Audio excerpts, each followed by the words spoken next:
everyone, and welcome to Daily Newspaper Analysis, which is brought to you by LawSikho.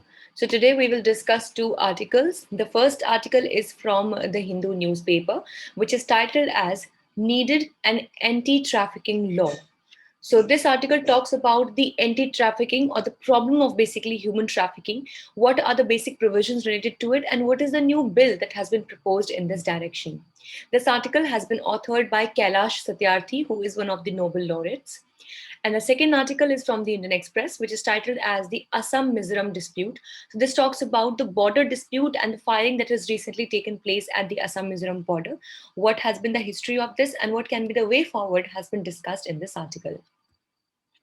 This newspaper analysis is presented by me. My name is Sheva Khan, and I am a law graduate, and I had completed my law degree from Uttaranchal University with a gold medal in my batch. I also have been a national debater and a public speaker, and here at LawSikho, I'm working as the manager for current affairs vertical. If you wish to connect with me or find me, you can definitely have a look at my profiles on Twitter as well as LinkedIn. The links to both are available in the description box below. Let's see what is the multiple choice question from yesterday's discussion. Kinnaur district is located in which of the following states? Your options are Uttarakhand, Himachal Pradesh, Arunachal Pradesh, or Assam. If you remember, Kinnaur recently has had a very bad landslide due to which 8 tourists have also died. Let's see what is the descriptive question for the day. Discuss the proposed Trafficking in Persons Prevention, Care and Rehabilitation Bill 2021 in the light of various constitutional and legislative provisions related to trafficking in India. If you wish to download the PDF of today's slides or you want to avail any other kind of study material like the monthly newsletters, daily MCQs, or monthly quizzes as well, so you can be a participant in our Telegram channel. So the link to this channel is also available in the description box below, or you can simply scan this QR code that you can see on your screens right now to be a participant of the group. Also, for other crisp and amazing content, do not forget to follow us on our official Instagram channels for LawSikho Judiciary Prep, CLAT Prep, as well as UGC Net if you're preparing for any of these exams. So let's get started with the discussion for the first article of the day, which talks about need for an anti-trafficking law. So recently, the government of India has proposed the Trafficking in Persons Prevention, Care and Rehabilitation Bill 2021. So let's talk about this bill in a greater detail. So this bill aims to tackle all aspects of trafficking, including the social and economic causes of the crime, punishment to traffickers, and the protection and rehabilitation of survivors. So, when we talk about the problem of trafficking, it is not something that is one fold or a one way problem. Rather, there are a lot of things and a lot of sides that are attached to this area. Firstly, when we talk about the causes as to why at all do we face the problem of trafficking in the country, the most important are the social and economic causes. So many a times what happens is that people in search of work, specifically here if we talk about the women and children, in order to support their families in the rural areas, they move to the cities in order to work or find work and to get better remuneration for their work. Now, this is mostly the first step to bring them into the entire web of the trafficking when they are actually not taken for the work in the real sense, but are actually sold either in the country or are trafficked through the borders or even are sold in the outside countries. So, the first thing that needs to be tackled, and that has been seen in this particular bill as well, is that we need to tackle the causes of this particular crime, be it the social causes and even the economical causes. The second thing that we need to pay attention upon is the punishment to the traffickers. That the right proportion of punishment is actually given to the traffickers so that a right deterrent effect can be seen in the society. And the third one is providing the protection and rehabilitation of the survivors. Now, the third and never the least thing that we need to focus upon through this bill is that who are the survivors, be it the children, even in very rare situations, yes, but even men, but yes, mostly women and children. They need to be rehabilitated and supported and protected after their rescue.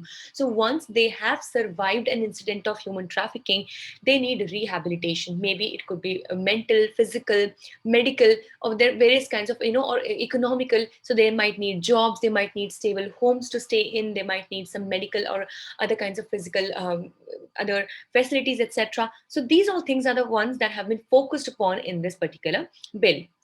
I hope that you all remember that Article 23 of the Indian Constitution also prohibits the trafficking in human as well as the forced labor like begar, etc. So we already have a fundamental right that is working in this direction, but still we can see that the situation is not really very good. So the above things that we just talked about are achievable if the bill has the important checks and balances against potential misuse of power by agencies, periodic reviews of law, and adequate allocation of the resources. What happens is that many a times the agencies that are attached with this, like for example the Human Rights Council, the other agencies, the investigative wings, so these need to be very active when it comes to tapping down the trafficking cases in the country, and thus it becomes very important that these agencies do not misuse their power and they actually do periodic revisions of law, reviews of law, and make sure that no such incidences take place in the country. And if at all anyone is reported, then very much strict action and investigation takes place in the very situation. Also, the government must include these crucial provisions and facilitate its smooth passage in the current parliament session as well. So let's hope that this bill, along with all its important provisions, is passed through both the houses of the parliament. If we talk about in particular that what has been the impact of COVID-19 on the trafficking problem in the country, so let's know that it has further intensified the need of the law. Now, why so? Because traffickers are taking advantage of the prolonged school closures and loss of family livelihood. So, as we know that a lot of families, due to the lockdown, the pandemic, they have lost their livelihoods, and they definitely are in a dire need to earn money to sustain their families and themselves. Now, in such a situation, any person who can allure a particular family that he would be providing any kind of employment benefits, employment, money, remuneration, etc. So, there definitely have become more chances that these people who are in dire need of money and in need of food can easily fall prey to such predators. And that is why school closures and loss of livelihood have further intensified the problem of trafficking in the country. So, like the Bachpan Bachao Andolan, along with the government agencies, have rescued around 9,000 children since the first lockdown and almost 4,500 rescued during the same period of 14 months preceding the pandemic. So, we can see that such agencies and such Andolans have done a good job. But again, this fact cannot be forgotten or cannot be overshadowed that the COVID-19 has had a greater impact in worsening the entire situation of human trafficking in the country. So, if we talk about the human trafficking, the propeller of several other crimes, so basically it is one thing that instigates several other kinds of crimes, such as child labor, child marriage, prostitution, bonded labor, forced beggary, drug related crimes, corruption, terrorism, and other illicit businesses. I'll give you a very apt example of this, wherein for states like Haryana and Rajasthan, where definitely the sex ratio, though yes, it has improved from the previous standards, but still the girls over there are not very high as compared to the number of boys, and due to which what happens is that the boys do not find proper, or the right aged girls or right girls to marry themselves. And thus what happens is that many times women or girls, they are trafficked from countries, even like countries like Nepal, etc., and even poorer states like Bihar and West Bengal. They're brought to these richer states and they're actually sold in the name of child marriage. And similar is the case for child labor, prostitution, bonded labor, and forced beggary as well. And even in the case of terrorism also, many such people who have been left out by their families or who need to earn for their families, they get involved into such situations as well.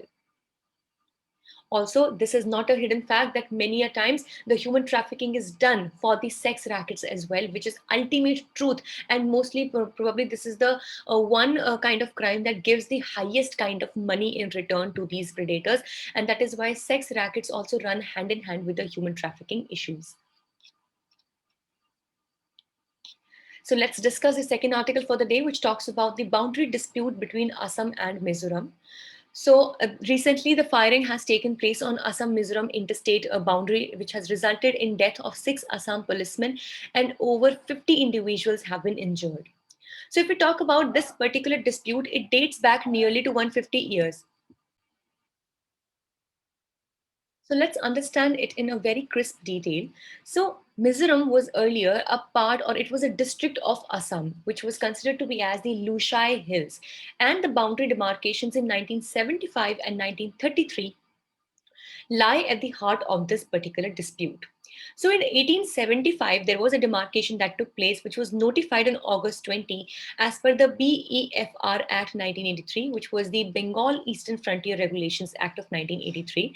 So what happened through this demarcation, that it differentiated, or it actually demarcated the Lushai Hills, which were the then Mizoram, from plains of Chachar in Assam's Barak Valley. And it was done in consultation with the Mizo chiefs, who were the then Mizo chiefs. So this was the basis for the inner line reserve forest demarcation in the 1877 as well. So basically, we can say that the most important piece of demarcation or the guideline was the 1875 demarcation, which was notified through the BEFR, which is the Bengal Eastern Frontier Regulation Act of 1983.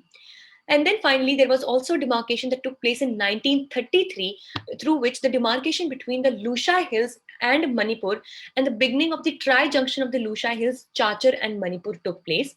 And thus the Mizos do not accept this. Now, earlier, if you remember, as we mentioned, that the previous demarcation of 1875, it took place in consultation with the Mizo chiefs. And thus the people of Mizoram also accepted the particular demarcation. But the one that took place in 1933, that has still not been accepted by the Mizos, the people of Mizoram, and thus because their chiefs were not consulted during this time. So, as per the Mizo leaders, the only acceptable boundary is the inner line of 1875 on the southern frontier of Chacharam as notified under the BEFR Act. And that is why this tri-junction or the demarcation between the Lushai Hills, Chachar and Manipur of 1933 is not accepted by the people of Mizoram. Now let's understand that why now recently did this problem escalate. So on Monday, what happened was that around 200 Assam police, led by the IGP, the DC, SP, and the DFO of Chachar, traveled to a Varangate auto rickshaw stand. So Assam basically reasoned that they went to resolve the matters, but Mizoram says that they were trying to force their way in overrunning the security. So that is why a kind of tussle took place, and thus firing was let open, and thus 6 Assam policemen and over have died, and over 50 individuals have been injured. So the article also proposes some steps that are needed to resolve this issue. Firstly, we need to have clear dialogue between both the sides, which should be aided by the union government. Now, of course, since it is a dispute between two states, so definitely union government can play a very important and central role in this entire dialogue.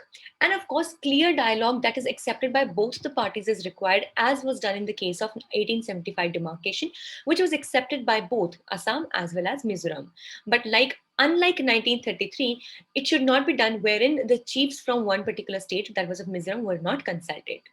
Second, the border demarcation in place must be reinforced to remove any confusion. Yes, of course. And thirdly, the reserve forests have to be freed on encroachments. So the forests that are reserved, they should not be encroached, and they should be completely preserved in order to avoid any kind of clashes in the coming times. And finally, we should prevent transportation of illegal drugs via Mizoram to Assam, which ultimately also makes the borders unsafe, and thus it ruins the relationship between both the states.